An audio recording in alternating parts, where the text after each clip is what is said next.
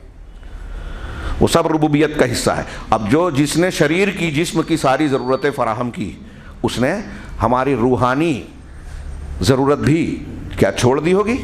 ہماری عقل اور فطرت سے سوال پوچھئے کہ جس پروردگار نے کھانے پینے کا انتظام کیا، وہ کھانے پینے سے زیادہ ضروری چیز کا انتظام نہیں کرے گا کیا؟ ہاں، عقل بھی کہتی ہے، فطرت بھی، اور علماء کے اقوال ہیں کہ اللہ کی آسمانی ہدایت کی ضرورت انسان کو کھانے پینے سے، ہوا پانی سے زیادہ ضروری ہے. یہ چیزیں نہیں ملے تو ہمارا شریر مرے گا، وہ نہیں ملتی تو دنیا میں بھی جنگل راج ہوتا، تہذیب و تمدن سے انسان عاری رہتا، سعادت اور اچھائیوں سے محروم رہتا، اور آخرت میں ہمیشہ کے دردناک عذاب کا شکار ہوتا، جہنم کا ایندھن بن کے موت کو پکارتا، موت نہیں آتی، ہمیشہ کی زندگی، ہمیشہ کا عذاب. تو زیادہ بڑی ضرورت کیا ہے؟ وہ چیز جو ہمیں ہمیشہ کے عذاب سے بچائے، ہدایت. تو رب بحیثیت ربوبیت کے اس نے ہم کو شریعت بھی دی، کھانا پینا جیسے دیا، اس سے بڑھ کر رسول بھیجا، اس سے بڑھ کر رسول کی تعلیمات کو، قرآن کتابوں کو نازل کر کے صاف صاف بتایا کہ اس راستے پر چلو گے تو ہدایت ملے گی، اس پر قائم رہو گے، استقامت اختیار کرو گے تو جنت تک پہنچو گے. اس سے ہٹے کہ جنت کے راستے سے بھٹک گئے. یہ صراط مستقیم وان ھذا صراطی مستقیما فاتبعوہ، یہ میرا سیدھا راستہ ہے، فاتبعوہ، اسی کی اتباع کرو. یہ ایک راستہ ہے، 4 نہیں، 10 نہیں، 20 نہیں، سارے مذاہب سچے ہیں. میں نے اس پہ مضمون لکھا، تقریریں کی، کہ ہمارے یہاں لوگ بولتے ہیں ٹی وی چینل پہ آ کے، ارے سب دھرم اچھے ہیں، سب سچے ہیں. اچھائیاں ہر جگہ ہے لیکن سچائیاں ہر جگہ نہیں ہیں. دھیان رکھیے گا، سارے مذہب سچے اچھے ہیں. دنیا کے سب سے بڑے دھوکے اگر اکٹھا کیے جائیں کہ چند ایک سب سے بڑا دھوکہ اور فریب ہے تو اس میں سے شاید یہ اول میں شامل کیا جائے. انسان کو گمراہ کرنے والا، جس مذہب اور جس باطل چیز کو مان رہا ہے اس پر مطمئن کرنے والا کہ ارے ٹھیک ہے ہمارا دھرم بھی ٹھیک ہے. نہیں، ہم کو سچا اور اچھا دھرم وہی بتائے گا جو ہمارا پروردگار ہے، جس نے روزی پانی کا انتظام کیا، اسی نے ہماری ہدایت کا انتظام کیا. جو زندگی کے دوسرے مقاصد بتاتا ہے وہ یہ بھی بتائے گا کہ ہم کو زندگی کیسے گزارنی ہے، اس کا پسندیدہ مذہب کون سا ہے، اسی سے پوچھیں گے جو پالنہار ہے، اس کائنات کا رچائتا ہے، بنانے والا. ہاں، یہ موبائل اگر ایک کمپنی نے بنایا تو دوسری کمپنی سے آپ اس کو استعمال کرنے کا طریقہ نہیں پوچھتے. سمپل سی لاجک. ایک مشین کسی کمپنی نے بنایا تو اسی کمپنی سے آپ پوچھتے ہیں کہ اس کا کیٹلاگ کیا ہے، اس کا انجینئر کیسے بتائے گا ہم کو استعمال کرنا ہے. دوسرے انجینئر سے نہیں پوچھتے. ہم کو اور آپ کو کائنات کو اللہ نے بنایا، اور ہم کو زندگی گزارنے کا، زندگی کا مقصد، طریقہ کار کوئی دوسرا بتائے گا؟ رب العالمین ہی بتائے گا نا. اور رب العالمین نے بتایا، کس طرح بتایا؟ رسولوں اور کتابوں کے ذریعے. اب جو یہ اعتراف کرے کہ ہمارا پروردگار اللہ، ان الذین قالوا ربنا اللہ، جن لوگوں نے کہا کہ ہمارا پروردگار اللہ ہے، ثم استقاموا، پھر اس پر جم گئے. رب ہونے کا مطلب یہ کہ اب جب وہ رب ہے تو عبادت کے لائق وہی ہے، بندگی اسی کی. نہ عیسیٰ علیہ السلام نے ہمیں پیدا کیا، نہ محمد رسول اللہ صلی اللہ علیہ وسلم نے، نہ کسی پیغمبر نے، نہ کسی دیوی دیوتا نے، نہ کسی فلاں اور فلاں نے. لہٰذا جس نے پیدا کیا، جو زندگی کے سارے سامان دے رہا ہے، اسی کا حق ہے کہ ہم اس کے سامنے جھکیں، اسی سے مانگیں، اسی پر بھروسہ کریں، اسی کی عبادت کریں. لا الہ الا اللہ. اسی لیے حضرت ابوبکر صدیق رضی اللہ تعالیٰ عنہ نے اس کی تشریح کرتے ہوئے کہا، اس آیت کی، کہ ان الذین قالوا ربنا اللہ ثم استقاموا، پھر اس بات پر جم گئے. سیدنا ابوبکر صدیق کہتے ہیں کہ اللہ کے سوا کوئی رب نہیں ہے، اس بات پر جم گئے کہ اللہ کے سوا کوئی معبود برحق نہیں ہے. یہ دو قول کو میں نے ملا دیا. متعدد سلف کا یہ قول ہے کہ جن لوگوں نے کہا کہ ہم اللہ، ہمارا پروردگار اللہ ہے، اور پھر اس کی توحید پر جم گئے. ہاں، حضرت دوسرے علماء نے کہا کہ استقاموا، پھر وہ جم گئے کا مطلب یہ کہ استقاموا علی طاعتہ و اداء فرائضہ، اللہ کی اطاعت. جب انہوں نے کہا کہ ہمارا پروردگار اللہ ہے، اس کے بعد اللہ کی اطاعت اور اس کے فرائض کو ادا کرنے پر جم گئے. یہ حضرت ابن عباس، حضرت حسن اور دوسرے بہت سارے مفسرین یہ تفسیر کرتے ہیں. تیسرا حضرت علی، حضرت عمر وغیرہ سے ہے کہ وہ لوگ اللہ تبارک و تعالیٰ کی اطاعت پر جم گئے اور اس بات پر جم گئے کہ دین کو اللہ کے لیے خالص کریں گے موت تک، اپنی موت تک دین کو اللہ کے لیے خالص کریں گے. موت تک کی پابندی کو دماغ میں رکھیے، اسی کو استقامت کہتے ہیں. میں اور آپ، ہم لوگ کہہ رہے ہیں کہ ہم مسلمان ہیں، اہل الحدیث ہیں، قرآن و حدیث کو ماننے والے ہیں، کبھی نماز پڑھی کبھی چھوڑ دی. ہمارے کتنے لوگ ہیں نمازوں کی پابندی نہیں، دین کا کوئی لحاظ نہیں، ایک رسمی چیز ہے. دل ہوا، خاص مواقع آئے تو عید منا لی، جمعہ پڑھ لی، فلاں فلاں نماز پڑھ لی. کوئی خاص موقع آیا تو دینیات پر عمل کر لیا، مولوی صاحب سے تعلق نکاح پڑھانے اور موت کے وقت کے اعمال کو ادا کرنے کے لیے کیا. باقی دین سیکھنے سکھانے کے لیے ان کی کوئی ضرورت نہیں ہے. ان سے جو ان کا کام ہونا چاہیے اور عام لوگوں کا جو اہل علم سے قرآن و حدیث اور قرآن و حدیث کے جاننے والوں سے تعلق ہونا چاہیے، اس سے کوئی لینا دینا نہیں. تو آپ اگر ایسا کر رہے ہیں تو موت تک اپنے اس عہد و پیمان پر آپ ڈٹے ہوئے نہیں ہیں.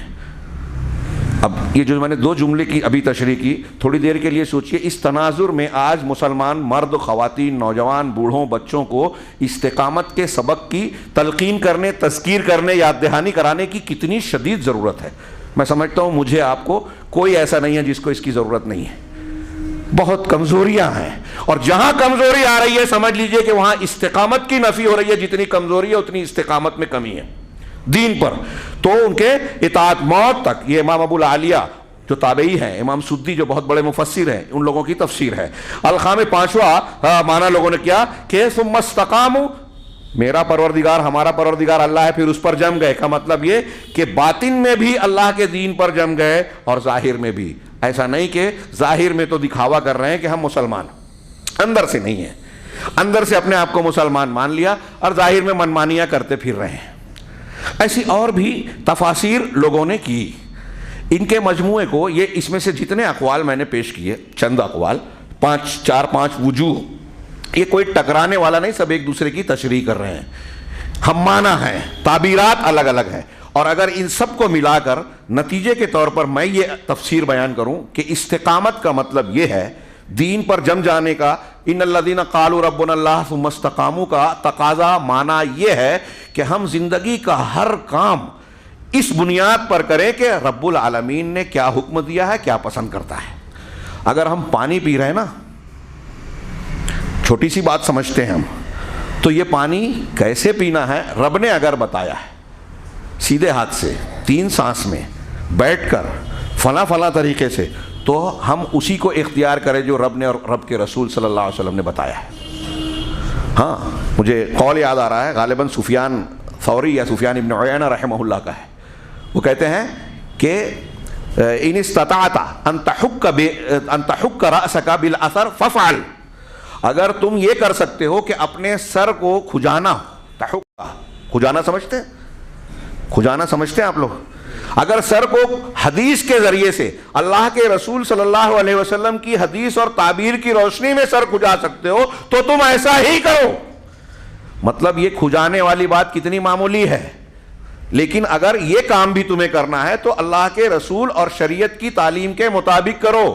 اب نماز پڑھنا، روزہ رکھنا، حج کرنا، دیگر عبادات، منہجیت، یہ سب اللہ کے رسول کے طریقے سے ہٹ کر فلاں اور فلاں کے طریقے پر کریں گے. کتنے مسلمان ہیں جو کہہ رہے ہیں کہ ہمارا پروردگار اللہ ہے، رسول محمد صلی اللہ علیہ وسلم ہے، لیکن بہت ساری دینی تعلیمات فلاں اور فلاں سے لے رہے ہیں، سنت رسول اور قرآن و حدیث کی تعلیمات کو طاق میں ڈال دیا اور اپنے آپ کو مسلمان سمجھ رہے ہیں، محنت کر رہے ہیں. ان پر غصے سے زیادہ رحم آتا ہے، محرومی کا احساس ہوتا ہے، اور آپ اور ہم اس کا، اللہ کی نعمت کا شکر ادا کریں. دنیا میں اس سے بڑھ کر کوئی نعمت نہیں ہے کہ صحیح ایمان، صحیح ہدایت اور پھر اس پر استقامت مل جائے. اور استقامت کے معنی میں یہ بھی ہے کہ حالات کیسے بھی مخالف ہوں، کتنی بھی مخالفت کی جائے، آپ کو کہیں ڈر ہو، کہیں لالچ ہو، کہیں ڈر اور لالچ سے ہٹ کر صرف حق پر قائم رہیں، عدل و انصاف کا ساتھ دیں. ہر مقام پر. گھر میں میاں بیوی کا جھگڑا ہو رہا ہے, ساس بہو کا جھگڑا ہو رہا ہے, بھائی بھائی کا معاملہ ہو رہا ہے, جماعت میں کسی مقام پر, تو آپ یہ دیکھیے کہ سچائی کیا ہے, انصاف کا تقاضا کیا ہے. انصاف کے تقاضے کا آپ ساتھ دے رہے ہیں, اس کا مطلب آپ دین پر قائم ہیں, آپ کے اندر استقامت ہے. جہاں آپ نے انصاف کا ہاتھ چھوڑا, سچائی کا ساتھ چھوڑا, وہاں آپ نے استقامت کو جو ہے رخصت کر دیا. پورے دین اور اہل علم نے آگے وضاحت کی کہ اعمال میں بھی استقامت ہونی چاہیے, اقوال میں بھی استقامت, دین کے مطابق دین پر قائم رہیں, نیتوں میں بھی, حالتوں میں بھی. ہر معاملے میں آپ اللہ کے لیے کام کریں, اللہ کے ذریعے کام کریں, اللہ تبارک و تعالیٰ کے حکم کے مطابق کام کریں. اللہ کے لیے یعنی اخلاص ہو, اللہ کے ذریعے مطلب رسول اللہ تبارک و تعالیٰ کی شریعت کے مطابق, اور اللہ تبارک و تعالیٰ کے حکم کے مطابق قرآن و حدیث نے جو بیان کیا ہے اسی کے مطابق اسی کو اختیار کیجیے. ہر معاملے میں. تہوار کا معاملہ, ہاں ابھی شاید میں بعد میں بھول جاؤں, میں نے ابھی ذکر کیا کہ کرسمس کا موقع ہے. ہاں اللہ نے ہم کو 2 تہوار دیے, عید اور عید الاضحیٰ, عید الفطر. اللہ کے رسول صلی اللہ علیہ وسلم نے جب مدینہ پہنچے دیکھے کہ کچھ لوگ ایک تہوار منائے, کہا کہ اللہ نے اس کا بدل تمہیں دے دیا, قد ابدلہم اللہ بخیر منہما, ان سے بہتر تہواروں کو بدل کر دے دیا. اہل علم نے کہا کہ اب جو بدل میں اللہ نے دیا آپ وہ بھی لے رہے ہو اور دوسرا بھی لے رہے ہو, تو بدل کہاں ہوا؟ بدل کا مطلب یہ کہ جو مل گیا ہے اس کے پہلے والے کو چھوڑ دیا آپ نے, یہ والا لے لیا. اب آپ نے اللہ کا دین قبول کیا, ربنا اللہ کہا, لیکن اگر دوسرے مذاہب کے تہواروں کو بھی آپ مان رہے ہیں, اس پہ بھی وش کر رہے ہیں, اس پہ مبارکباد دے رہے ہیں, مبارکباد کا جواب دے رہے ہیں, اس کی مجلسوں اور محفلوں میں شریک ہو رہے ہیں, تو آپ اللہ کے دین پر قائم نہیں ہیں, استقامت نہیں رہی.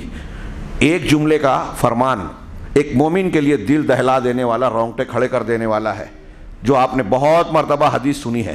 اللہ کے رسول نے فرمایا, من تشبہ بقوم فہو منہم, جس نے کسی قوم کی مشابہت اختیار کی وہ انہی میں سے ہے. علامہ ابن تیمیہ نے اس موضوع پر شاہکار کتاب لکھی ہے.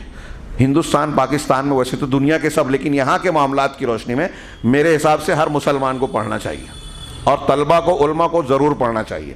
اقتضاء الصراط المستقیم فی مخالفت اصحاب الجحیم. انہوں نے علتیں, حکمتیں, مصلحتیں بیان کی اور یہ بتایا کہ ہمارے دین اور حق کے پہچان اور معیار کا ایک حصہ ہے.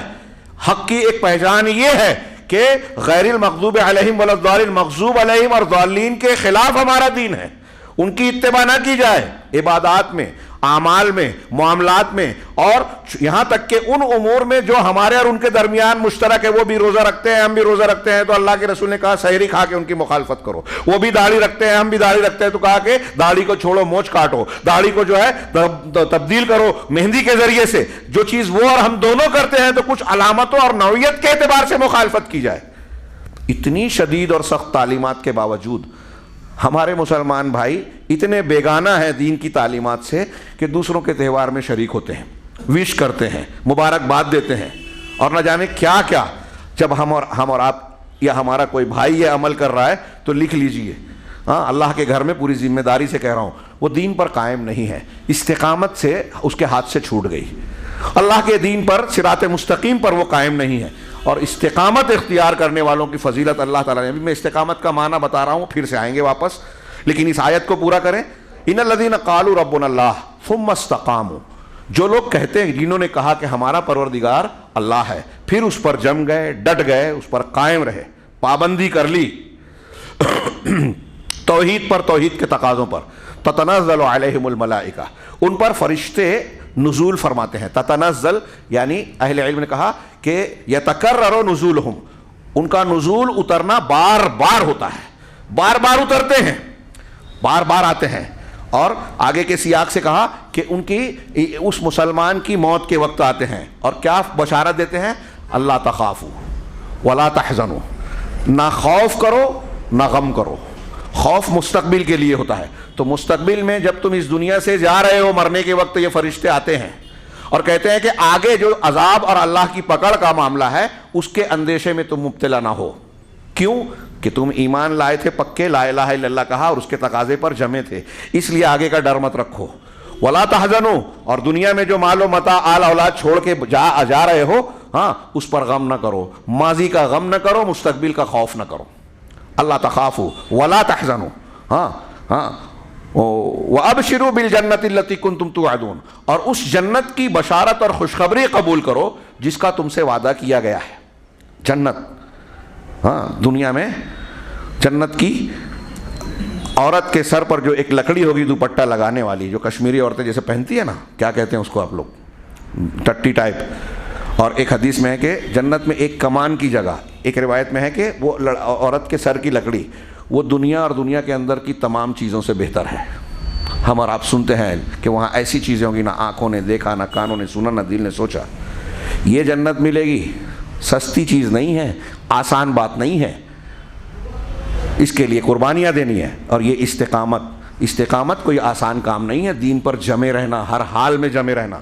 ہاں، آگے ہم پڑھ رہے ہیں کہ اللہ نے فرمایا کہ ان کے فرشتے کہتے ہیں کہ وَأَبْشِرُوا بِالْجَنَّةِ الَّتِي كُنْتُمْ تُوعَدُونَ نَحْنُ أَوْلِيَاؤُكُمْ فِي الْحَيَاةِ الدُّنْيَا، ہم دنیا کی زندگی میں تمہارے اولیاء ہیں۔ نیک لوگ جو توحید پر قائم ہیں ان کے لیے یہ بشارت یاد رکھیے۔ ہم کبھی کبھی سوچتے ہیں کہ ہم قرآن و حدیث پر عمل کر رہے ہیں، ہماری تعداد کم ہے، قلت میں ہے، لوگ تانا کستے ہیں، الزام لگاتے ہیں، یہاں سے لے کر عالمی میڈیا تک آج جو دنیا میں اہل حق ہیں سب سارے باطل پرستوں کا نشانہ بنے ہوئے ہیں۔ آپ کو میں اکثر دروس میں کہتا ہوں کہ دنیا کے جتنے باطل مذاہب ہیں سب مسلمانوں کو، اسلام کو نشانہ بناتے ہیں، اور مسلمانوں کے جتنے باطل فرقے ہیں وہ سب اہل الحدیث اور سلفیوں کو نشانہ بناتے ہیں۔ اہل حق کا دشمن سارے لوگ ہیں۔ تو اس بنیاد پر کبھی کبھی اہل حق بددل ہوتے ہیں، کہیں کہیں جا کر ماحول دیکھ کر جیسا ماحول ہے ویسا بننے کی کوشش کرتے ہیں، چلو تم ادھر کو ہوا ہو جدھر کی۔ یہ استقامت نہیں ہے۔ کیسے بھی حالات ہوں دین پر ڈٹے رہنا، جمے رہنا۔ میں اکثر کہتا ہوں کہ بعض مرتبہ آج کل جو ماحول چلتا ہے، کوئی غیر مسلم یا ٹی وی چینل پر آتا ہے مسلمان، اس سے پوچھتے ہیں ارے تمہارے دین میں جو ہے 4 شادی کی اجازت ہے، تو وہ دب جاتا ہے، ارے وہ ایسا ہے، اس کی وجہ یہ ہے۔ میں کہتا ہوں سینہ تان کے مٹھی دبا کے بولیے پوری قوت سے کہ ہاں ہے اور یہی صحیح ہے، یہی بہتر ہے، اس سے بہتر ہو ہی نہیں سکتا، اس لیے کہ کائنات کے بنانے والے رب کا حکم ہے، اس کی اجازت ہے۔ ہم کو پورا کانفیڈنس ہونا چاہیے۔ یہ استقامت جب ربوبیت اور توحید پر ہم کو قائم ہے نا، تو ہمارے دل میں یہ ہونا چاہیے کہ اللہ تبارک و تعالیٰ نے ہم کو جو احکامات دیا ہے نا، اس سے بہتر حکم کوئی ہو ہی نہیں سکتا۔ کہیں شک کیا تو ہمارے ایمان جو ہے مسئلے میں آ جائے گا۔ نواقض ایمان میں سے ہے، لا الہ الا اللہ کی شرائط میں سے ہے کہ آپ کو یقین ہو اس کلمے پر، شک نہ ہو، علم ہو، جہالت نہ ہو، یقین ہو، شک نہ ہو۔ تو شک نہیں کرنا چاہیے۔ ہاں، یہ ہے استقامت کہ چاہے جیسے حالات ہوں، ہاں، پزمردگی اختیار نہ کریں، دباؤ نہ قبول کریں، لالچ نہ آئے، خوف نہ آئے۔ تو کہا کہ آگے کہا کہ نحن اولیاؤکم فی الحیات۔ میں یہ عرض کر رہا تھا کہ ہم لوگ یہ سوچتے ہیں کہ ہم کم ہیں، تعداد میں کم ہیں۔ جی نہیں، ہم کم نہیں ہیں۔ اگر آپ حق پر ہیں، کلمہ توحید پر جمے ہوئے ہیں، صحیح ایمان پر استقامت والے ہیں، تو یہ قرآن کہہ رہا ہے کہ ہمارے ساتھی فرشتے ہیں۔ ایک فرشتہ اللہ نے حکم دیا تو پر اٹھا کر پوری قوم لوط کی بستی کو پلٹ دیا۔ کتنی طاقتور قوم ہے وہ، کتنے فرشتے ہیں۔ ایک دن میں 70,000 فرشتے بیت معمور میں اللہ کی عبادت کے لیے داخل ہوتے ہیں، پھر نکلتے ہیں تو دوبارہ باری نہیں آتی۔ آسمان چرچرا رہا ہے کہ اس لیے کہ 4 انگلی کی بھی جگہ خالی نہیں ہے جہاں کوئی فرشتہ قائم کھڑا نہ ہو، رکوع میں نہ ہو، سجدے میں نہ ہو، اللہ کی عبادت میں مصروف نہ ہو۔ کتنی تعداد ہے نہیں معلوم۔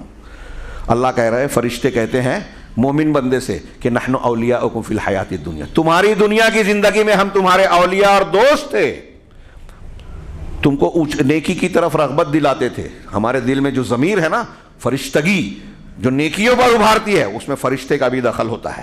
اللہ سے دعائیں کرتے ہیں مومن بندوں کے لیے، بری کاموں سے روکنے کی کوشش کرتے ہیں۔ اللہ جب ان کو مامور کرتا ہے تو ہماری حفاظت کرتے ہیں۔ رات میں بستر پر آپ نے آیت الکرسی پڑھی، ایک فرشتہ حفاظت کرتا ہے۔ یہ فرشتے مسلمانوں کے ولی ہیں، آگے پیچھے حفاظت کرتے ہیں، انہیں دشمنوں سے بچاتے ہیں، مسلمانوں کا دفاع کرتے ہیں۔ اللہ تبارک اگر نماز پڑھ کے ایک آدمی بیٹھا ہوا ہے تو اس کے لیے مسلسل دعا کرتے ہیں کہ اللہم اغفر لہ وارحمہ، اے اللہ اس کو بخش دے اور رحم فرما۔ یہ ایک مثال دے رہا ہوں، ایسے مختلف مقامات ہیں۔ فرشتے دعائیں کرتے ہیں، فرشتے حفاظت کرتے ہیں، فرشتے دفاع کرتے ہیں مومنوں کا۔ بدر میں دیکھیے فرشتے آئے, اللہ نے وضاحت کی, ایسے جگہ جگہ پر مسلمانوں کی مدد کے لیے اللہ کے حکم سے آتے ہیں. نحن اولیاؤکم فی الحیاۃ الدنیا وفی الآخرہ, اور آخرت میں بھی ہم تمہارے دوست ہیں. آخرت میں یہ مرنے کے وقت, قبر میں جب سوال ہوں گے اس وقت, قبر کے عذاب سے بچانے کے وقت, اور جب قبر سے اٹھائے جائیں گے تو دوبارہ فرشتے جو ہے تسلی دیں گے مومن بندوں کو, اور جنت میں جب جائیں گے تو ان کا استقبال سلام سلام کر کے کریں گے. قرآن نے کہا نحن اولیاؤکم فی الحیاۃ الدنیا وفی الآخرہ.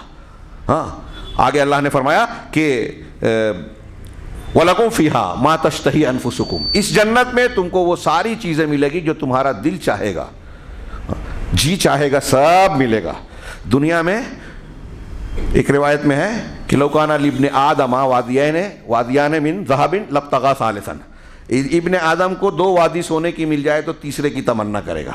لَا يَمْلَأُ بَطْنَ ابْنِ آدَمَ إِلَّا التُّرَابُ, انسان کا پیٹ مٹی کے علاوہ کوئی چیز بھر نہیں سکتی, مر کے جب مٹی میں ملے گا تبھی اس کی تمناؤں کا سلسلہ رکے گا. دنیا میں کچھ بھی مل جائے تمنا نہیں مرتی. جنت وہ مقام ہے جہاں تمنا مر جائے گی. اللہ پوچھے گا اور کچھ چاہیے, کہا جو ہم چاہتے تھے اس سے بڑھ کر ملا. وہاں سے دوسری طرف چینج نہیں, جیسے ہم بولتے ہیں نا کہ ایک ہی معاملے میں بور ہو گیا ہوں. ہاں ہل اسٹیشن پہ ہم جانا چاہتے ہیں, ہل اسٹیشن پر رہنے والا ادھر آنا چاہتا ہے, ہر جگہ سے بوریت اکتاہٹ محسوس ہوتی ہے. ہاں لیکن جنت لا یبغون عنہا حولا, کہ وہاں سے تحویل تبدیلی بندہ چاہے گا ہی نہیں, دل نہیں بھرے گا, لذت روز بڑھتی جائے گی. تو تمہارا ٹھکانہ وَلَكُمْ فِيهَا مَا تَشْتَهِي, جو تمہارا جی چاہے گا جنت میں سب ملے گا. وَلَكُمْ فِيهَا مَا تَدَّعُونَ, اور جو تم طلب کرو گے. میں نے صحیح پڑھا, کچھ غلطی کی آیت میں, اور تم جو مانگو گے طلب کرو گے وہ سب ملے گا. ہاں نزل من غفور الرحیم, یہ مہمانی ہے, ضیافت ہے غفور الرحیم کی. غفور جس نے تمہاری غلطیوں کو معاف کیا, ہاں رحیم جس نے تمہاری کم نیکیوں کے بدلے میں بھی تم کو اتنا بڑا اجر و ثواب دیا. غفور کی غفران اور رحیم کی رحمت کے بغیر جنت میں کوئی نہیں جا سکتا. تو یہ اس کی مہمانی ہے. یہ قرآن کی ایک آیت میں نے پڑھی, اس میں استقامت کا ایک مفہوم اور اس کا بدلہ یا اس کا نتیجہ بیان کیا گیا ہے. ایک آیت اور پڑھ کے ہم آگے بڑھتے ہیں. قرآن میں سورہ ہود میں جو میں نے شروع میں پڑھی تھی, اللہ کے رسول صلی اللہ علیہ وسلم کو خطاب کر کے سورہ ہود کے اخیر میں اللہ نے فرمایا فاستقم کما امرت ومن تاب معک ولا تطغوا, کہ جیسا آپ کو حکم دیا گیا ہے آپ جم جائیے, جمے رہیے. نبی کو خطاب کر کے کہا, اور ان لوگوں کو, اور وہ لوگ بھی جنہوں نے آپ کے ساتھ توبہ کی ہے, یعنی اللہ کی طرف پلٹے ہیں, جاہلیت اور کفر میں تھے, آپ کے ساتھ آ گئے صحابہ کرام. آپ اور آپ کے صحابہ ایسے ہی دین پر جم جائیں جیسا کہ آپ کو حکم دیا گیا. کیسا حکم دیا گیا آگے اس کی تھوڑی وضاحت ہو رہی ہے. استقامت کا معنی خود قرآن سے واضح ہو رہا ہے. اللہ نے آگے کہا ولا فاستقم کما امرت ومن تاب معک ولا تطغوا, اور تم سرکشی نہ کرو. علامہ ابن قیم نے آگے بیان کیا اس کی تشریح میں کہ دیکھیے یہ استقامت ہے, کہ استقامت دین کی جو حدود بیان کی گئی ہے, حد اعتدال, اس پر قائم رہے بندہ. ہاں اگر اس میں حد سے بڑھ گیا تو طغیان ہو گیا, لا تطغوا کے خلاف ہو گیا. اس کا مطلب طغیان کا نہ ہونا, حد سے نہ بڑھنا, یہ ہے استقامت. اب آپ اور ہم, میں یہاں آگے بڑھنا چاہتا ہوں لیکن آپ کا دماغ صرف مائل کر رہا ہوں, اور آپ بعد میں جا کر اس آیت کریمہ پر غور کیجئے کہ جیسے ابھی میں نے حضرت عیسیٰ کی مثال دی. آج ہمارے یہاں مسلمانوں میں نبی صلی اللہ علیہ وسلم کا جو مقام مرتبہ ہے کسی اور کا نہیں ہے, یہ ہم سب جانتے ہیں. لیکن آپ کو سارے مقامات, خاتم النبیین, سید المرسلین, شفیع المذنبین یوم القیامہ, قیامت کے دن آپ شفیع سب کی گناہ گاروں موحدین کی سفارش کریں گے, اور کئی سفارشوں کو آپ کو اجازت ملے گی. آپ رحمت للعالمین ہیں, آپ خاتم النبیین ہیں, رسولوں کے سردار ہیں. ہاں حوض کوثر پر آپ کو سب سے بڑا ایک اعزاز ملے گا, مقام میں سب کچھ ملے گا. لیکن اس کے باوجود آپ اللہ کے بندے ہیں, اللہ نہیں ہیں. اللہ کی خوبیاں آپ کے اندر نہیں ہیں. لیکن آج ایک قوم ہم دیکھ رہے ہیں خود مسلمان کہتی ہے اپنے آپ کو, اور اس سے جب ہم یہ کہیں گے کہ اللہ کے رسول صلی اللہ علیہ وسلم بشر تھے تو کہے گے گستاخی کر رہے ہیں. شان رسالت میں گستاخی ہے. وہ اللہ کی طرح عالم الغیوب نہیں تھے, کہیں گے گستاخی کر رہے ہیں. وہ مجسم نور تھے, وہ مختار کل تھے, قرآن اور حدیث کی دلیلیں اس کو بالکل رد کر رہی ہیں۔ ابو طالب کو اللہ کے رسول صلی اللہ علیہ وسلم نے کتنی محنت کی، لیکن اللہ تعالیٰ نے قرآن اتارا کہ آپ جسے چاہیں، جس کو پسند کریں، ہدایت نہیں دے سکتے۔ آپ نے ان کے مرنے کے بعد دعا کرنی چاہیے، منع کر دیا گیا کہ مسلمان کے لیے اور نبی کے لیے جائز نہیں ہے کہ مشرکین کے لیے دعائیں مغفرت کرے، چاہے وہ قریبی رشتہ دار ہو۔ کتنا صاف سبق اور درس ہے، لیکن قوم ماننے کے لیے تیار ہی نہیں ہے کہ جس کو چاہے جو چاہے دے دے، ہدایت دینا چاہے نہیں دے سکے۔ اگر اللہ کے رسول صلی اللہ علیہ وسلم کے اندر اللہ کی خوبیاں ہوتی تو احد میں زخمی نہ ہوتے، جادوگر آپ پر جادو نہ کر پاتا، اور بہت ساری تکالیف مشقتیں جو آپ کو جھیلنی پڑی اس کی نوبت ہی نہ آتی۔ توحید کی دلیلیں ہیں، بے شمار دلیلیں ہیں۔ اللہ کے رسول صلی اللہ علیہ وسلم سے کہا گیا کہ آپ کہہ دیجئے کہ میں اپنے لیے بھی نفع نقصان کا مالک نہیں ہوں، میں غیب نہیں جانتا، اور بہت سارے مضامین، لیکن یہ قوم آپ کو آپ کے حد سے بڑھاتی ہے، آپ کو حد سے بڑھاتی ہے۔ یہ ولا تطغوا کے خلاف ہے، یہ استقامت نہیں ہے، حد سے آگے بڑھ رہی ہے۔ اور کچھ لوگ تفرید کرتے ہیں، ہمارے ہاں صوفیہ کہتے ہیں کہ رسول سے لینے کی کیا ضرورت ہے، ہمارے پیر صاحب اور شیخ صاحب ایسے ہیں جو ڈائریکٹ اللہ سے لیتے ہیں۔ ابن عربی اور ان لوگوں کے خیالات پڑھیے، صریح کفر کے ملیں گے، صریح کفر کے۔ کوئی ہمارے ہاں کسی کو برا لگتا ہو کہ یہ بات جو جملہ کہہ رہا ہوں ہمارے ہاں کچھ لوگ کہتے ہیں، تو امام ذہبی کا قول پیش کروں کہ ابن عربی کی کتاب میں، بعض سلف نے کہا ابن عربی کی کتاب میں اگر کفر نہیں ہے تو دنیا میں کہیں کفر ہے ہی نہیں۔ آج ہمارے ہاں اہل تصوف کے نام پر بہت سارے لوگوں نے یہ عقیدہ بنا رکھا ہے، ہر چیز میں اللہ ہے، ہر جگہ اللہ ہے۔ کفر ہے، سب سے صریح کفر ہے۔ اور اہل سنت والجماعت کے عقیدے کے مطابق امام ابو حنیفہ، امام شافعی، امام مالک، امام احمد بن حنبل کو ماننے والے سن لیں، ان کے نزدیک بھی یہ کفر ہے۔ جو اللہ کو عرش پر مستوی نہ مان کر ہر جگہ بھی ذات مانتا ہے، کفر میں مبتلا ہے، وہ صریح۔ یہ اس لیے صراحتاً بولنے کی ضرورت ہے کہ یہ چھوٹی موٹی بات نہیں ہے۔ ان الذین قالوا ربنا اللہ کہنے کے بعد کفر اور شرک استعمال کیا تو آپ نے اس کا رد کر دیا کہ میرا پروردگار، میرا معبود اللہ ہے۔ لا الہ الا اللہ کو آپ نے توڑ دیا۔ اتوار کے دن ہمارے نواقض ایمان ہے، بہت اہم سبق، ضرور اس میں شریک ہو۔ ہر مسلمان کو سیکھنا ضروری ہے یہ کہ اپنے دین کی حفاظت کریں۔ ہم اسلام اور ایمان اور توحید کو اختیار تو کر رہے ہیں، لیکن کچھ عقیدے، کچھ اقوال، کچھ اعمال ایسے کر بیٹھتے ہیں جس سے ہمارا لا الہ الا اللہ ٹوٹ گیا اور ہم کو خبر بھی نہیں۔ یہ تو طغیان ہے۔ یہ میں نے ایک رسول اللہ صلی اللہ علیہ وسلم کی مثال دی، کوئی آپ کے شان کو بڑھا رہا ہے، کوئی آپ کو گھٹا رہا ہے، کوئی رسول کو رسول ماننے کا ایک طرف اعتراف بھی کرتا ہے، آپ سے محبت کا دعویٰ بھی کرتا ہے، لیکن رسول کی سنت اور حدیث آ جانے کے بعد کہتے ہیں کہ ہمارے امام صاحب، ہمارے پیر صاحب، ہمارے باپ دادا یہ کہتے ہیں لہٰذا ہم یہ مانیں گے۔ وہ بھی رسول طغیان کر رہے ہیں، وہ استقامت پر نہیں ہے۔ تقلید کے نام پر، پیری مریدی کے نام پر، بزرگ پرستی کے نام پر، رسم پرستی کے نام پر اگر کوئی قرآن و حدیث کو جان کر اس کی خلاف ورزی کر رہا ہے، استقامت سے ہٹ گیا۔ کتنی ضرورت ہے اس موضوع کو سمجھنے کی، اندازہ لگائیے۔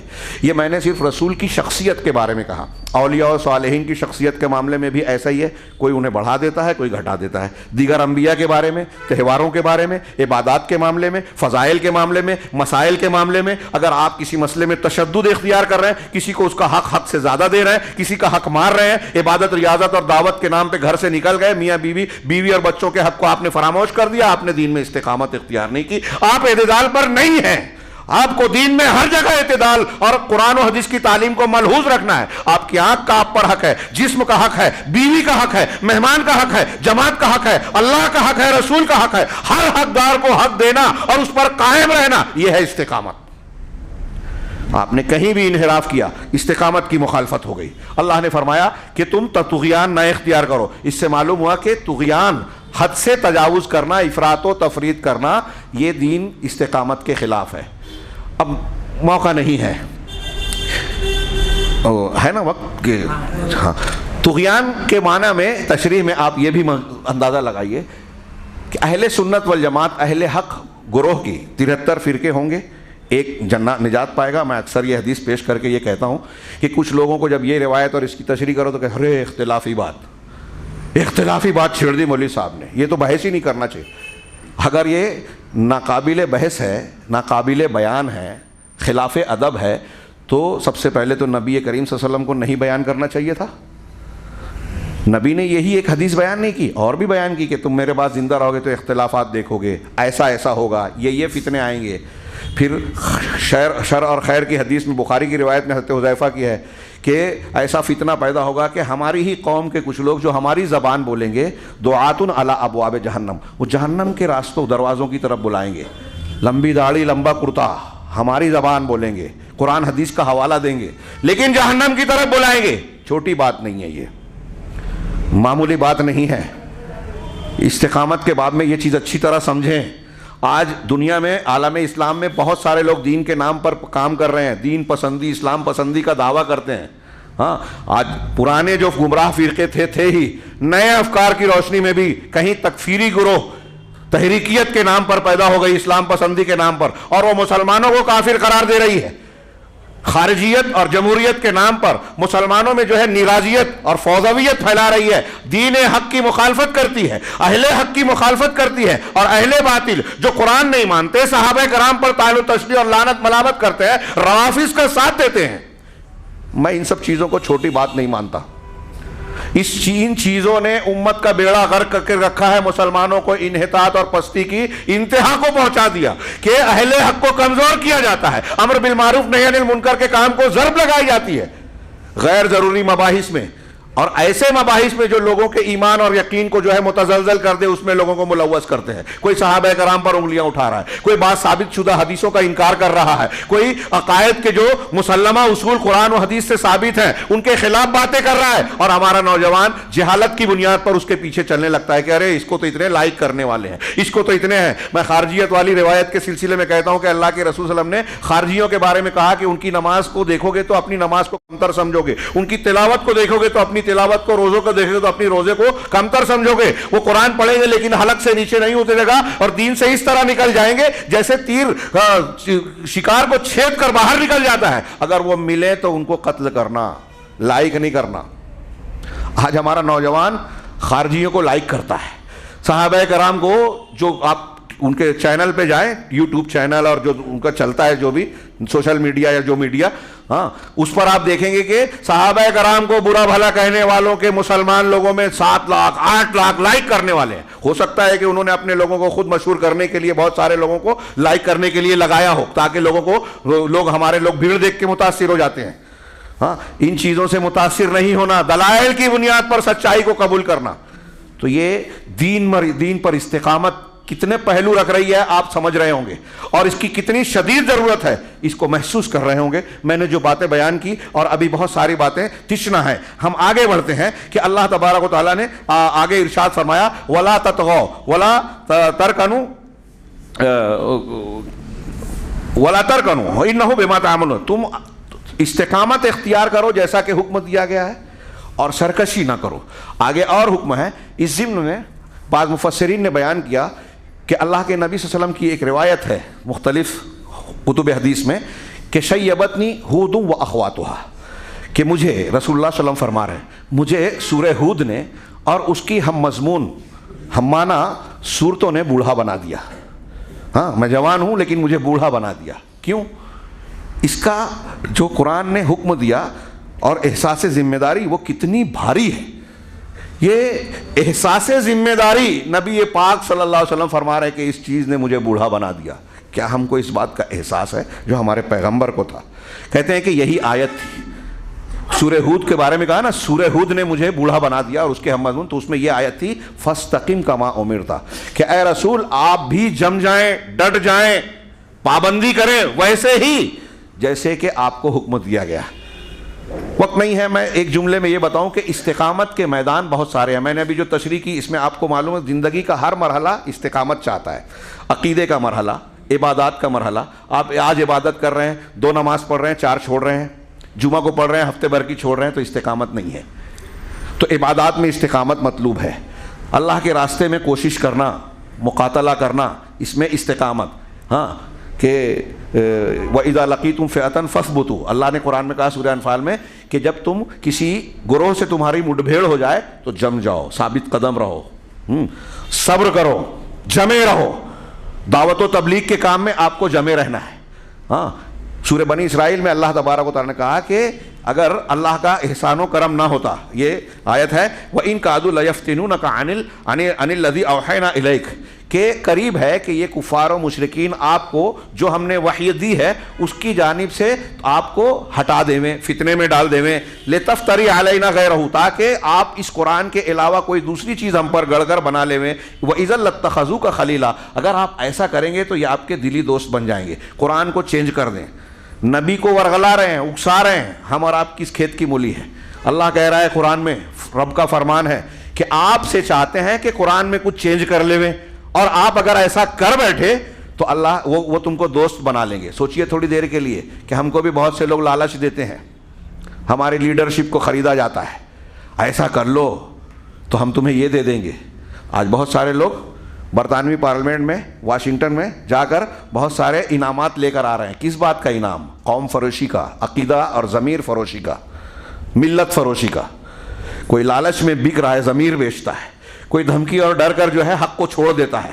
ہاں، ابھی میں واقعات کا صرف اشارہ کر پاؤں گا شاید، انبیاء کرام کے واقعات، صحابہ کے واقعات، کہ کاٹا جا رہا ہے، عضو کو کاٹا جا رہا ہے، زمین میں دھسا کر آرے چلائے جا رہے ہیں۔ ہاں، اللہ کے رسول صلی اللہ علیہ وسلم نے بخاری کی حدیث میں بیان کیا، لیکن کلمہ حق اور کلمہ توحید سے منحرف نہیں ہوئے۔ ہاں، وہ بچہ جس نے ایمان لایا تھا، اصحاب بروج کا واقعہ، والسماء ذات البروج، ہاں، اس میں آپ پڑھیے خندق والوں کا واقعہ۔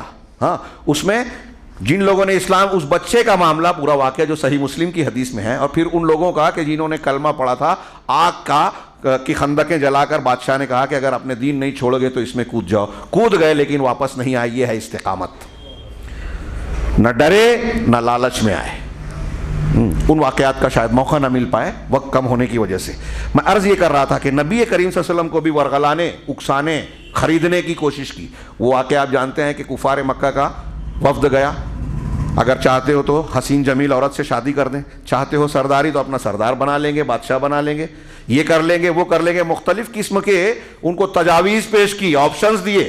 اللہ کے رسول کا جواب ہم اور آپ جانتے ہیں کہ میرے ایک ہاتھ میں سورج اور ایک ہاتھ میں چاند بھی لا کر دے دیں۔ اپنے چچا ابو طالب سے کہا تو میں اپنی دعوت سے ایک بال پیچھے ہٹنے والا نہیں۔ یہ ہے استقامت کہ دین پر میں جمع ہوا ہوں، دعوت میں جمع ہوا ہوں۔ اللہ کے رسول سے اللہ نے فرمایا وَلَوْ لَا أَن ثَبَّتْنَاكَ لَقَدْ كِدتَّ تَرْكَنُ إِلَيْهِمْ شَيْئًا قَلِيلًا، رونگٹے کھڑے کر دینے والی آیت ہے کہ اگر ہم آپ کو ثابت قدم نہ رکھتے، استقامت نہ دیتے، اگر ہم آپ کو استقامت نہ دیتے، لقد کدت ترکنوا الیہم، تو یہ قریب تھا کہ آپ بھی کچھ ان کی طرف جھک جاتے، مائل ہو جاتے۔ اللہ کے نبی صلی اللہ علیہ وسلم انسان تھے، اس سے پتہ چلتا ہے کہ آپ بھی کچھ نہ کچھ متاثر ہو جاتے، لیکن اللہ نے آگے جو جملہ کہا وہی ہلا دینے والا ہے۔ نبی پاک صلی اللہ علیہ وسلم تمام مراتب کے باوجود غور کیجئے اللہ تعالیٰ کیا کہہ رہا ہے، اذا لأذقناک ضعف الحیات وضعف الممات ثم لا تجد لک علینا نصیرا، اگر آپ ایسا کر لیتے، ان کی طرف جھک جاتے،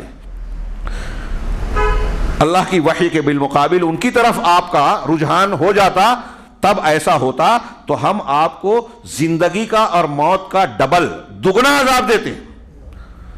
اللہ کے رسول سے کہا جا رہا ہے، یہ قرآن کہہ رہا ہے، سورہ بنی اسرائیل کی آیت نمبر 74 جا کے ترجمہ پڑھیے گا، دل دہلا دینے والا، کہ اگر آپ ثابت قدم نہیں رہے، اس دین اور اس وحی الہی سے ہٹ کر ان کفار و مشرکین کی طرف اپنا رخ مائل کر لیا، نرم گوشہ اختیار کیا، تو ہم زندگی کا ڈبل عذاب دیں گے، مزہ چکھائیں گے، اور موت کا بھی ڈبل عذاب اور مزہ چکھائیں گے۔ ثم لا تجد لک علینا نصیرا، اور پھر آپ ہمارے خلاف اپنے حق میں کوئی مددگار نہیں پائیں گے۔ جب رسول اللہ صلی اللہ علیہ وسلم سید المرسلین کے بارے میں یہ کہا جا رہا ہے کہ آپ اگر دین پر استقامت نہ کرتے ہوئے غیروں سے جا ملے تو پھر دوسروں کا کیا حال ہوگا؟ وہی بات یہاں سورہ ہود کی آیت میں اللہ تبارک و تعالیٰ نے ارشاد فرمائی کہ وَلَا تَرْكَنُوا إِلَى الَّذِينَ ظَلَمُوا، اور آپ ظالموں کی طرف نہ جھکیں۔ تمام لوگوں کو جمع کا صیغہ ہے، وہاں اللہ کے رسول کو اکیلے مخاطب کیا، اور یہاں جمع کا صیغہ ہے کہ آپ بھی جم جائیں، اور آپ کے ساتھ جن لوگوں نے توبہ کی، اور ہم اور آپ کو بھی کہہ رہا ہے اللہ تعالیٰ کہ وَلَا تَرْكَنُوا إِلَى الَّذِينَ ظَلَمُوا، جن لوگوں نے ظلم کیا، اب ظلم کر شرک کیا، کفر کیا، سب ظالم ہیں۔ کسی کا حق مار رہے ہیں، وہ بھی عام ظلم کی تعریف میں۔ جتنے بھی گناہ کی قسمیں ہیں سب ظلم کرنے والے ہیں۔ ہم اور آپ یہاں جتنے بیٹھے ہیں اپنے دل میں جھانکیں، کیا ایسا نہیں ہوتا کہ ایک آدمی غلط کام کر رہا ہے پھر بھی ہم اس کے ساتھ تعلقات نبھانے کے چکر میں رہتے ہیں کہ وہ بڑا آدمی ہے, پیسے والا ہے, ہم کو لالچ ہے, دنیا کا فائدہ ہے, کاروباری فائدہ ہے, یا وہ ناراض ہو جائے گا تو ہمارا نقصان پہنچ جائے گا, جھگڑا ہو رہا ہے, وہ غلط ہے لیکن طاقتور ہے تو اسی کا ساتھ دے رہے ہیں. کمزور کے ساتھ آنکھیں بند کر لی ہم نے, گھر میں, محلے میں, مسجد میں, جماعت میں, معاشرے میں, حکومتی سطح پر, سیاسی معاملات میں. ہاں, اللہ کہہ رہا ہے کہ لا ترکنوا الی الذین ظلموا فتمسکم النار, ظالموں کی طرف نہ جھکو ورنہ تم کو آگ چھو لے گی, پکڑ لے گی, جہنم میں جاؤ گے. ظالموں کا ساتھ نہیں دینا چاہیے. یہ ہے استقامت کا معنی قرآن کی روشنی میں. اللہ نے اس کے بعد فرمایا وما لکم من دون اللہ من اولیاء, جب تم ایسا کرنے لگو گے تو جہنم میں جاؤ گے اور پھر اللہ کے علاوہ تمہارا کوئی دوست مددگار نہیں ہوگا. ثم لا تنصرون, اور نہ تمہاری مدد کی جائے گی, نہ کوئی دوسرا کرے گا, نہ اللہ کی طرف سے مدد ملے گی. سب مدد کے اور بچنے کے راستے بند ہو جائیں گے, کوئی راستہ باقی نہیں بچے گا. یہ چند باتیں میں نے استقامت کے معنی اور اس کی تشریح میں بیان کی. اور حاصل کلام یہ ہے کہ استقامت یہ ہے کہ دین قویم پر بالکل مضبوطی سے جمنا, بغیر افراط و تفرید کیے ہوئے, اور زندگی بھر آج کوئی کام اچھا کر رہے ہیں کل چھوڑ دیا, آج نماز پڑھ رہے ہیں کل نہیں پڑھا, آج نیک کام کیا کل نہیں کیا. یہ استقامت نہیں ہے, چھوڑ پکڑ.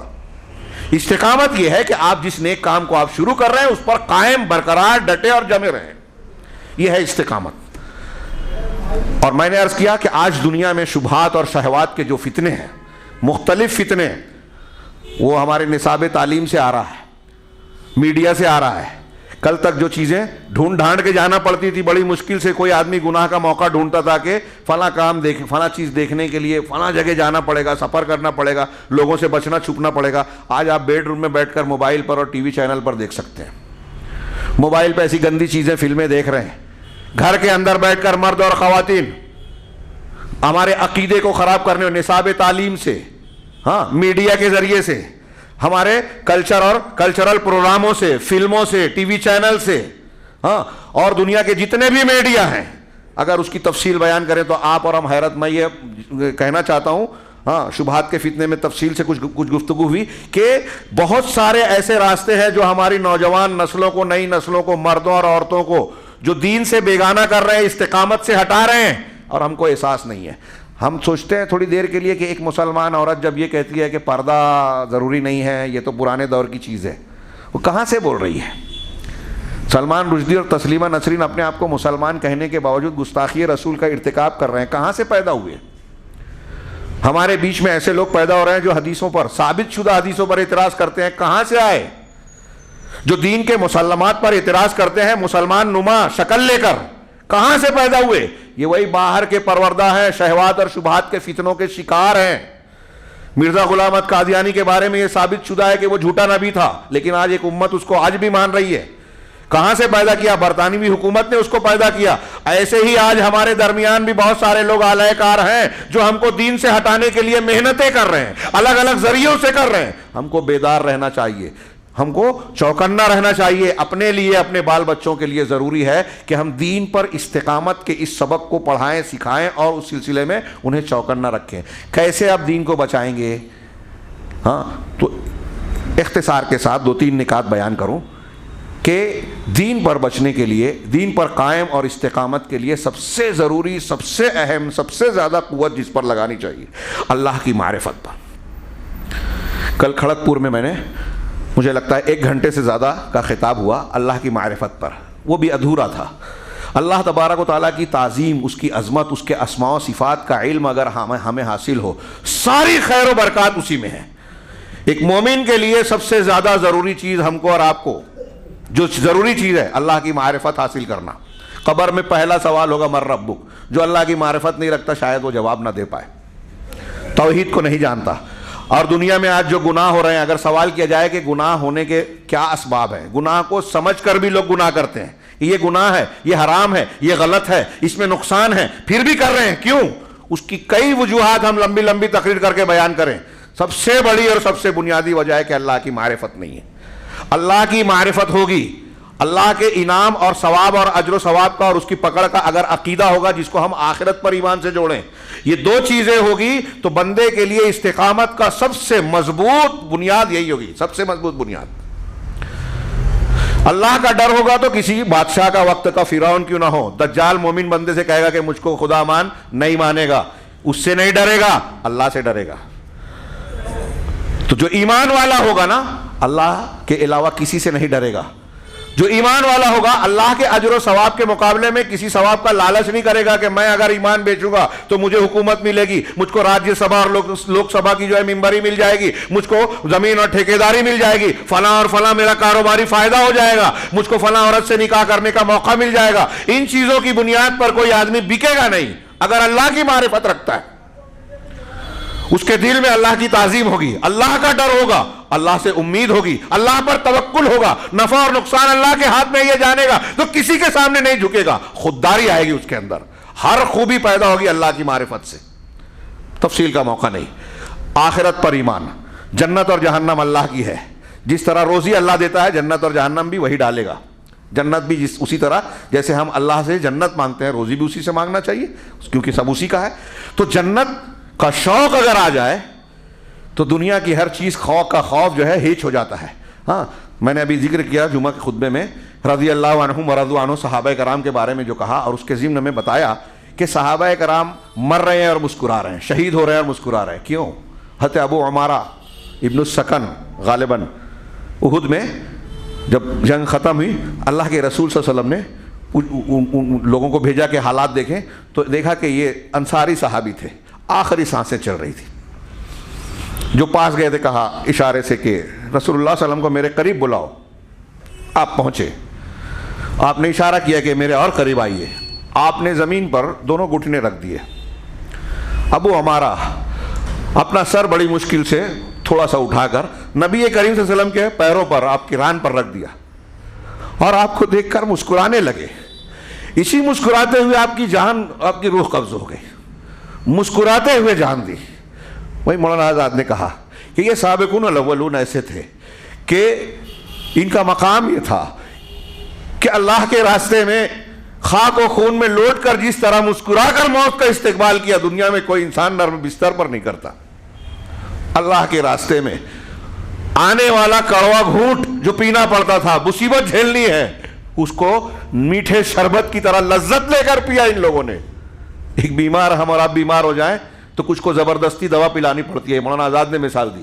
کچھ ایسے ہیں کہ جو مجبوراً کہ چلو بیمار ہو، پینا پڑے گا، آپریشن کرنا پڑے گا، انجیکشن لگوانا پڑے گا، نہ چاہتے ہوئے ناپسندیدگی کے ساتھ لگوا لیتے ہیں۔ لیکن کچھ ایسے ہیں جنہیں کڑوی دوا میں مزہ آتا ہے۔ صحابہ کرام کا ایمانیات میں یہی مزاج تھا کہ اللہ کے راستے میں تکلیف ان کے لیے راحت کا سامان تھی۔ یہ ہے اعلیٰ محبت اور ایمان اور استقامت۔ استقامت ایمان سے اونچا درجہ ہے۔ ہم نے لا الہ الا اللہ کہا، یہ ایک بات۔ لا الہ الا اللہ سے آگے یہ ہے کہ ہم اس پر جمے رہیں، ڈٹے رہیں، کیسے بھی حالات آ جائیں اس سے ہلے ہٹے نہیں۔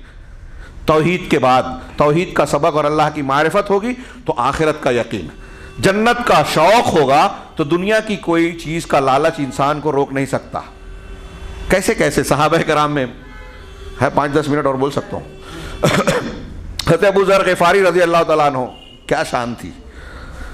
اللہ کے رسول نے کہا سورج مشرق کی بجائے مغرب سے طلوع ہو جائے گا، اس امت میں ابو ذر غفاری جیسے سچے لہجے والا انسان پیدا نہیں ہوگا، اس کا ثانی پیدا نہیں ہوگا۔ ہاں، ان کی ایک شان عجیب و غریب بتائیں، کچھ چیزیں ان کی انفرادی تھی، یہ ضروری نہیں ہے، لیکن ان کا اپنا اعلیٰ معیار دیکھیے، عظیمت دیکھیے۔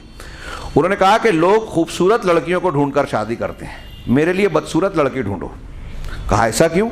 کہا اس کو بھی تو اللہ تعالیٰ نے پیدا کیا، اس کو بھی چاہتے ہیں، خواہشات ہیں، دل ہے، سب کچھ ہے، تو وہ بھی اللہ کی بندی ہے۔ اگر اسے کوئی نہیں پسند کرے گا تو پھر وہ اللہ کی نعمتوں سے بددل ہوگی، اور بھی بہت ساری حکمتیں۔ تو ڈھونڈ کر بدصورت عورت سے شادی کی۔ یہ میں ایک مثال دے رہا ہوں۔ صحابہ کرام میں آپ اس طرح عجیب و غریب معاملہ۔ حضرت عبادہ بن صامت رضی اللہ تعالیٰ عنہ اپنے بیٹے کو آخری وقت میں، عالم صحابی ہیں، آخری وقت میں ایک باپ اپنے بیٹے کو کوئی نصیحت کرتا ہے تو کتنی اہمیت کی حامل ہوتی ہے۔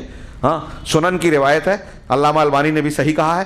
انہوں کہتے ہیں کہ اپنے بیٹے کو بلایا حضرت عبادہ بن صامت نے اور کہا یا بنیا کا انکا لا تجد لن تجد طعم الایمان حتی تعلم ان ما اخطأک لم یکن لیصیبک وما اصابک لم یکن لیخطئک۔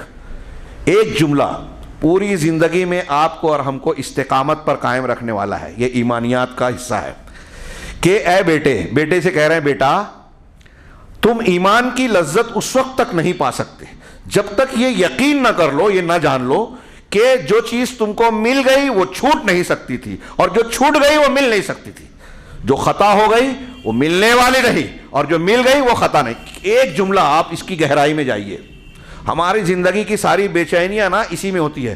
ارے میں تو فلاں پراپرٹی خریدنا چاہتا تھا, نہیں ملی.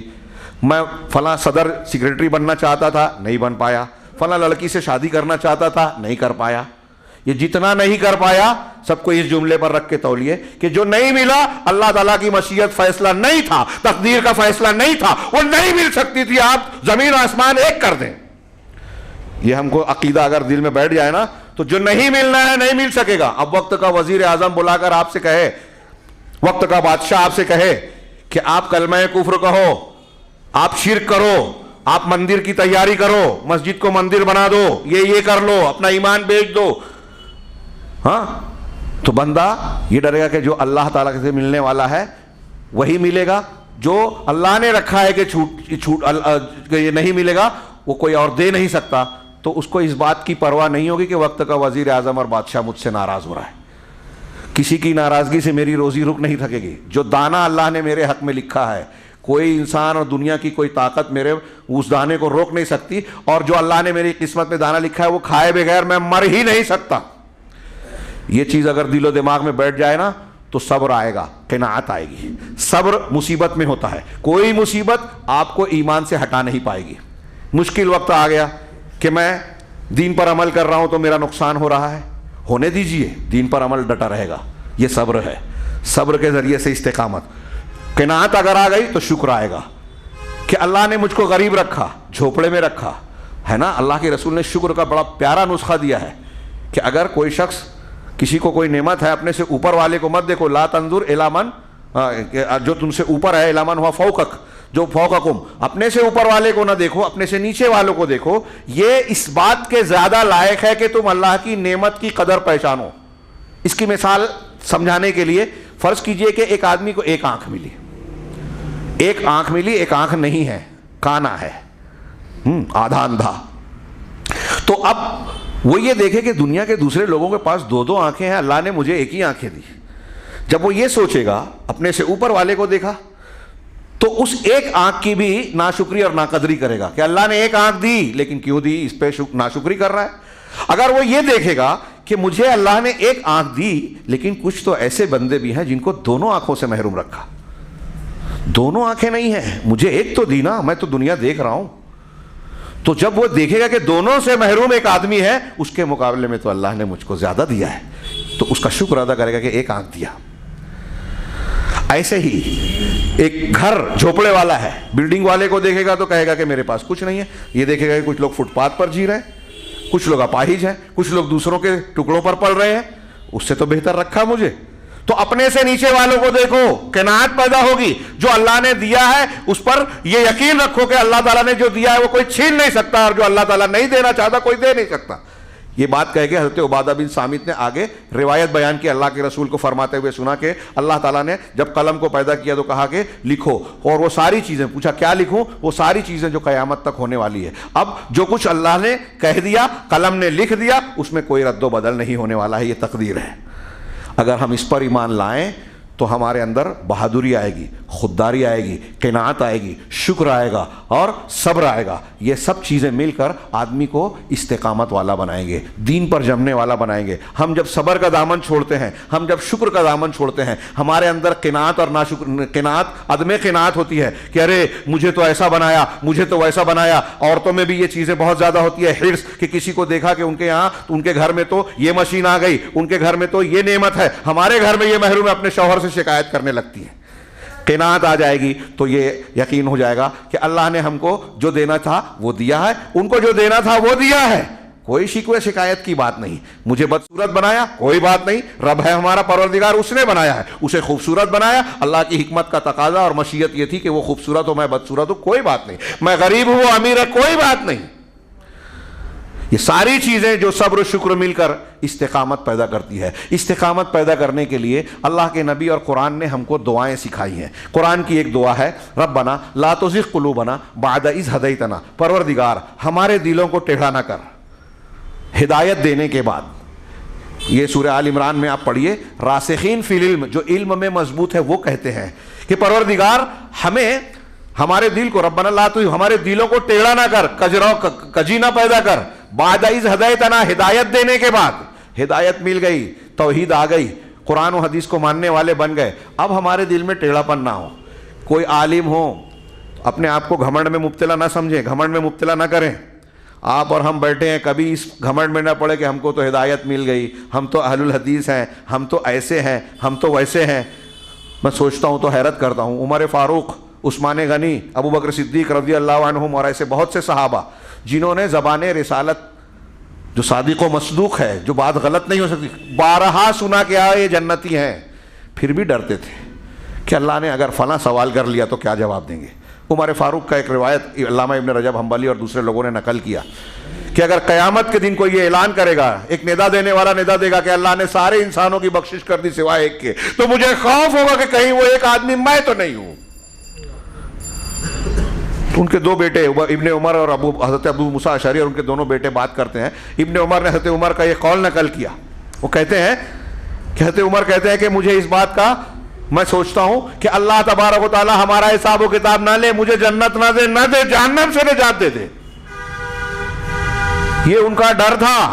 حضرت ابن ابی ملیکہ امام بخاری نے روایت نقل کی جو تابعی ہیں، کہتے ہیں کہ میں نے 30 صحابہ کرام سے ملاقات کی. ادرکت 30 من اصحاب رسول اللہ صلی اللہ علیہ وسلم کلہم یخاف علی نفسہ النفاق. ان میں سے ہر شخص اپنے آپ پر نفاق کا ڈر رکھتا تھا کہ میں منافق تو نہیں ہوں، منافقین میں تو میرا شمار. عمر فاروق حضرت حذیفہ سے پوچھتے تھے کہ کہیں اللہ کے رسول نے میرا نام منافقین میں تو نہیں گنایا. وہ اس طرح خوف زدہ رہتے تھے، اپنے نفس کا محاسبہ کرتے تھے، ڈرتے تھے. اور ہم اور آپ مل جائے گی جنت، گناہوں پر گناہ کیے جائے اور اللہ تبارک و تعالیٰ پر تمنائیں باندھیں، یہ استقامت کے خلاف ہے. یہ دعا کی ضرورت علماء فضلاء سب کو ہے. بڑے بڑے عالم آج دیکھیے، ذہین انسان، ہدایت کا تعلق ذہانت سے نہیں ہے، ہاں ہمارے باطن کے اخلاص سے ہے. بہت ذہین دنیا میں نظر آتے ہیں، توحید سے محروم ہیں، کفر میں مبتلا ہیں. بڑے علماء ہیں، بہک گئے. اچھے عالم تھے، کوئی جو ہے وہ تحریکیت کے راستے پہ چلا گیا، خارجیت کو کسی نے قبول کر لیا، مکفرین میں سے بن گئے. کسی نے جو ہے وہ قرآن کی تفسیر لکھی لیکن صحابہ کرام پر تنقید کر رہا ہے، روافض اور خوارج کا ساتھ دے رہے ہیں. کوئی حدیثوں کا انکار کر رہا ہے، کوئی الگ الگ قسم کے کفر اور شبہات کا انکار. یہ کوئی ایسی بات نہیں ہے جو میں عجیب و غریب بول رہا ہوں. ہم اپنے چاروں طرف نگاہ دوڑائیں، ایسے لوگ نظر آئیں گے. لہٰذا اس دعا کی ضرورت ہے. اسی لیے نبی کریم صلی اللہ علیہ وسلم عائشہ صدیقہ سے کسی نے پوچھا، ام المومنین مائی عائشہ سے، کہ اللہ کے رسول کی زیادہ دعا کیا ہوتی تھی؟ تو آپ کہتے ہیں، آپ نے کہا اللہ کے رسول ہم گھر میں زیادہ تر دعا پڑھتے تھے، یا مقلب القلوب ثبت قلبی علی دینک، اے دلوں کو پھیرنے والے میرے دل کو اپنے دین پر جما دے، استقامت دے دے، ثابت قدم رکھ دے. قرآن میں کئی جگہ دعاؤں میں وثبت اقدامنا، مومنوں کی دعا بتائی کہ پروردگار ہمارے قدم کو ثابت بنا دے، ثابت قدمی عطا فرما. نبی صلی اللہ علیہ وسلم کی یہ ایک دعا میں نے بتائی، یا مقلب القلوب ثبت قلبی علی دینک. یہ ایک دعا جو قرآن میں ہے، ربنا لا تزغ قلوبنا بعد اذ ہدیتنا وہب لنا من لدنک رحمہ انک انت الوہاب. یہ دعا لازمی طور سے پڑھتے رہنا چاہیے. اللہ کے رسول نے صبح شام کی جو دعائیں بتائی اس میں ایک جگہ ہے، وقت نہیں ہے صرف اتنا ہی ٹکڑا پڑھوں. اللہم انی اسألک العافیہ، اللہم انی اسألک العفو والعافیہ، اللہم انی اسألک العافیۃ فی الدنیا والآخرہ، اللہم انی اسألک العفو والعافیۃ فی دینی و دنیایا و اہلی و مالی. میرے دین میں مجھ کو عافیت دے. کیا مطلب؟ یعنی میرے دین کو ایسی چیزوں سے محفوظ بنا جو دین کو خراب کرے، دین میں خلل پیدا کرے، دین میں خامی لائے.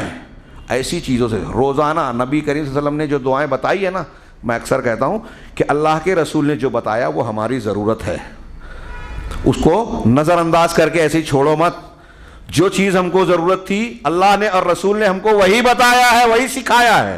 صبح شام کی دعا پڑھنے کو جو بتایا نا، صبح شام ہر روز ان دعاؤں کی ہم کو ضرورت ہے، ہماری غذا ہے، ہماری ضرورت ہے دنیا اور آخرت میں فائدے کے لیے، نقصان سے بچانے کے لیے.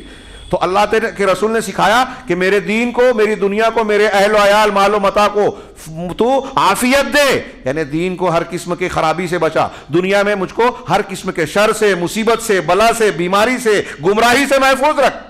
دین اور دنیا کی تمام چیزوں سے پناہ مانگنے کی تعلیم دی۔ آخری بات کہ اللہ کے رسول صلی اللہ علیہ وسلم اللہ کی سکھائی ہوئی دعا ہر نماز کی ہر رکعت میں ہم پڑھتے ہیں، اور یہ اللہ کی تعلیم ہے، اہدنا الصراط المستقیم۔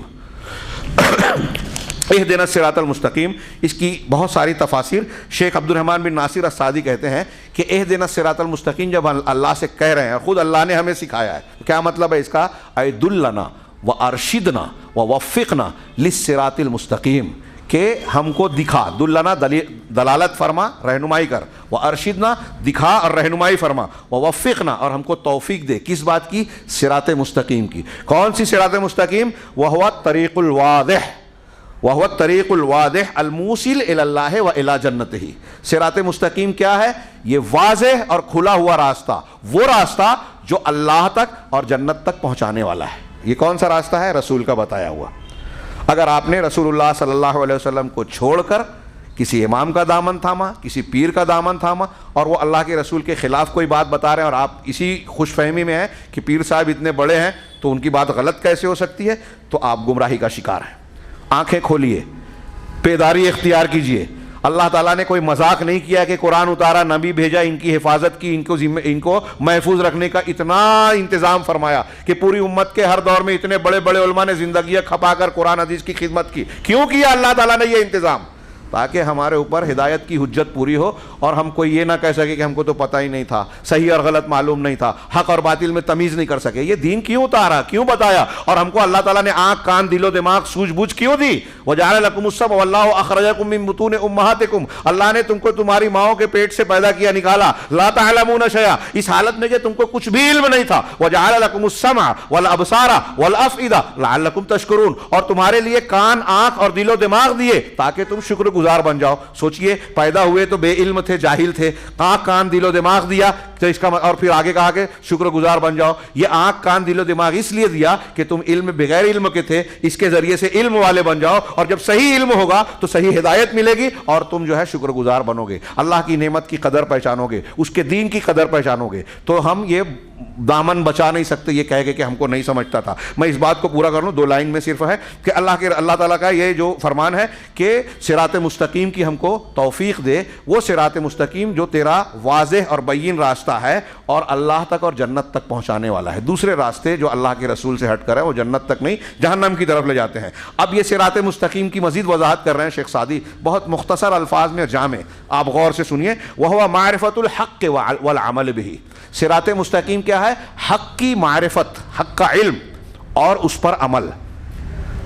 حق کا علم، آج بہت سارے لوگ اس پر، جس گھر میں ایک جیسے غیر مسلم کافر ہندو مذہب میں پیدا ہوا تو وہ ماں باپ کے دین کو سچا دین مان کے وہی قبول کر رہا ہے۔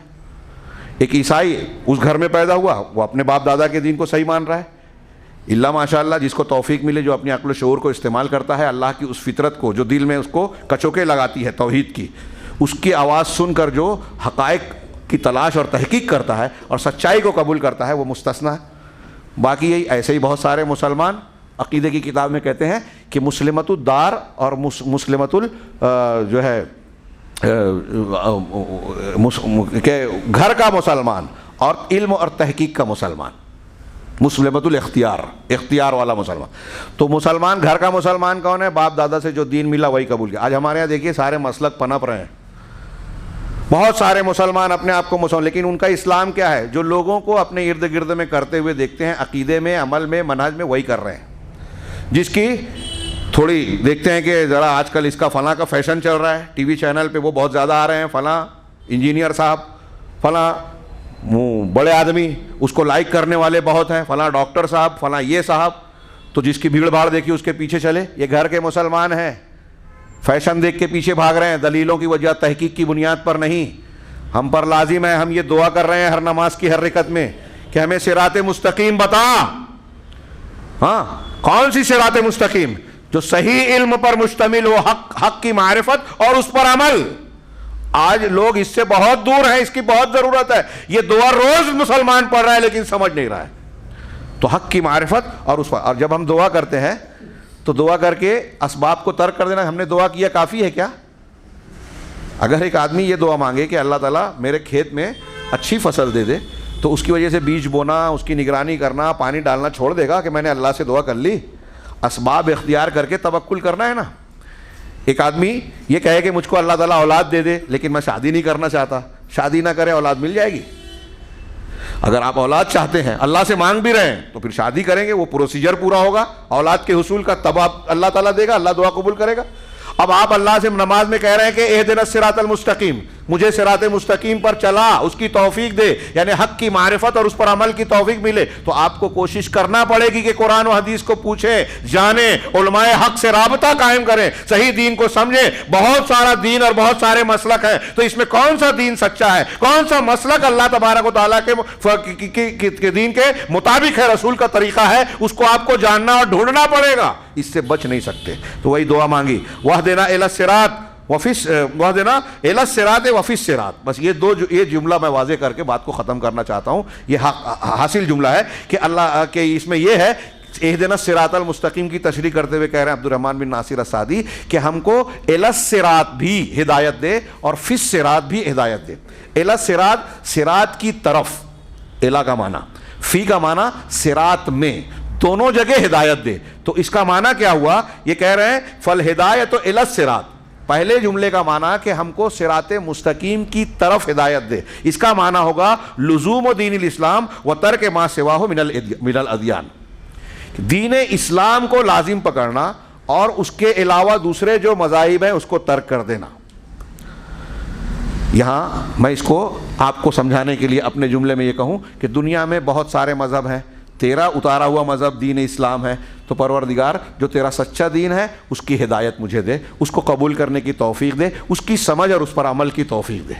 بہت سارے دین ہیں باطل. یہ دیکھیے کتنی بڑی نعمت ہے. ابھی تھوڑی دیر کے لیے میں نے کہا سوچئے ہم میں سے کوئی شخص اگر عیسائی گھر میں پیدا ہوتا اور عیسائیوں کے عقیدے کے مطابق تثلیث کا قائل ہوتا, اللہ تین کا تیسرا مانتا, تو کیا ہماری کیا حالت ہوتی.